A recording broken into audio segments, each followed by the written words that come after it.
Assalamualaikum warahmatullahi wabarakatuh. Perkenalkan, kami dari kelompok 6 akan mempresentasikan materi keanekaragaman makhluk hidup dan persebarannya. Baiklah, kami akan memperkenalkan anggota kelompok kami. Yang pertama yaitu Gusla Tiara Sari, Thomas Na Ilahi, Randi Kipari Yurnal, dan Muhammad Rozi. Baiklah, kita akan membahas materi yang pertama, yaitu keanekaragaman makhluk hidup. Pengertian keanekaragaman makhluk hidup. Keanekaragaman makhluk hidup atau hayati biodiversitas adalah keseluruhan variasi berupa bentuk, penampilan, jumlah, dan sifat yang dapat ditemukan pada makhluk hidup.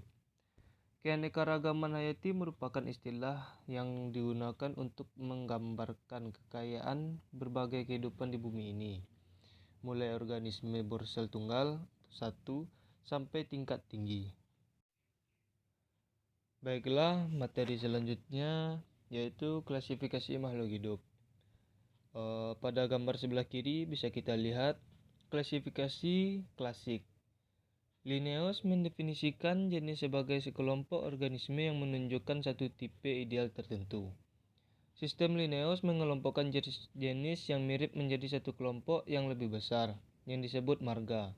Marga yang mirip ditempatkan ke dalam kelompok yang besar, yaitu famili atau suku.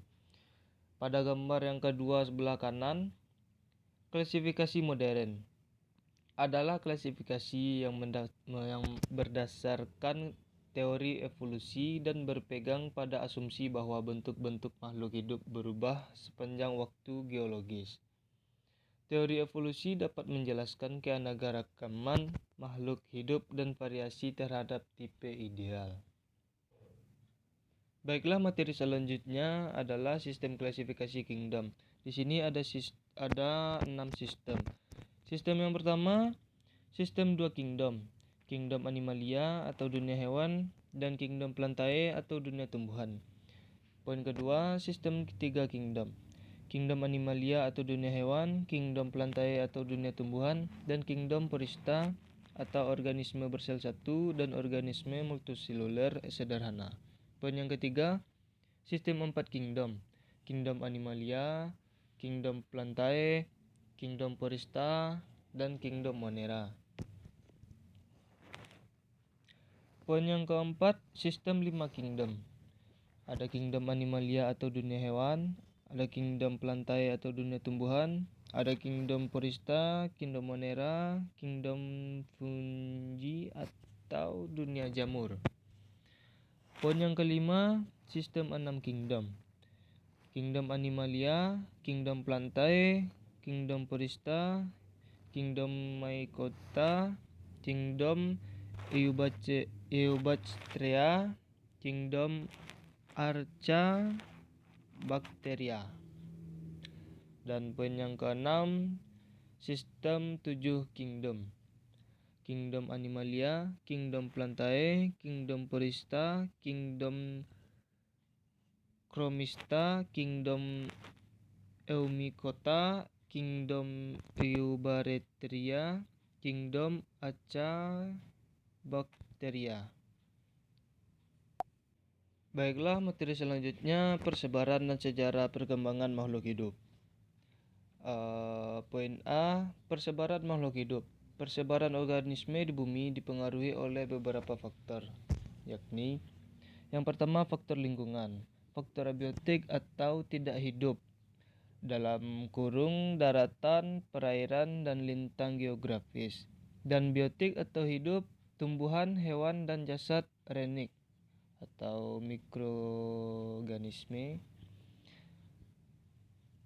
Yang kedua, faktor sejarah geologi. Sejarah dunia masih bersatu dalam bentuk Pangaea. Kira-kira 200 tahun yang lalu, suatu spesies berada pada daerah dan bentuk yang sama. Kemudian seiring berjalannya waktu, benua-benua mulai memisahkan diri. Dengan demikian, karena perubahan bentuk dan fungsi tubuhnya, maka terbentuklah subspesies. Poin yang ketiga, faktor penghambat fisik. Faktor penghambat fisik disebut juga penghalang geografis atau barrier, seperti daratan, perairan, dan penggentingan daratan. Contohnya gunung yang tinggi, padang pasir, sungai atau lautan membatasi penyebaran dan kompetisi dari suatu spesies. Yang keempat, persebaran tumbuhan dan hewan. Garis lintang bumi menunjukkan terdapatnya 4 wilayah iklim bumi, yaitu tropis, subtropis, dingin, dan kutub. Perbedaan iklim tersebut selain jenis tanahnya akan memberikan perbedaan jenis tumbuhan yang hidup di sana karena faktor adaptasi dengan lingkungan. Baiklah, kita lanjut pada poin B, sejarah perkembangan makhluk hidup. Menurut suatu teori, organisme sekarang adalah hasil dari proses evolusi kehidupan. Evolusi kehidupan adalah suatu perubahan kehidupan menjadi bentuk kehidupan lainnya melalui suatu proses yang perlahan-lahan dan mungkin memakan waktu ratusan sampai jutaan tahun.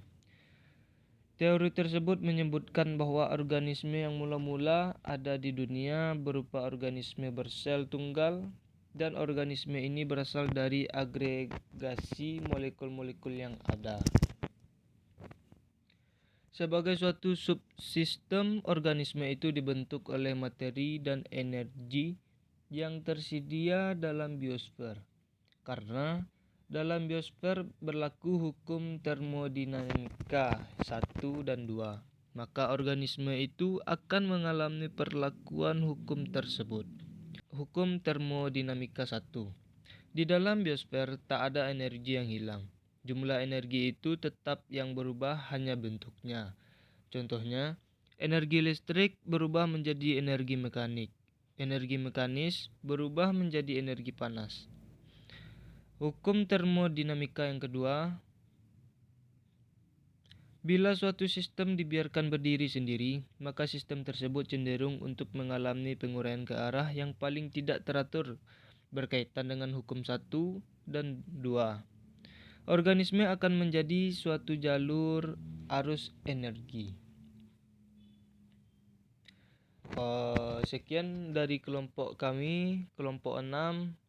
Jika ada kekurangan atau salah kata, kami mohon maaf. Wabillahi taufiq wal hidayah. Assalamualaikum warahmatullahi wabarakatuh.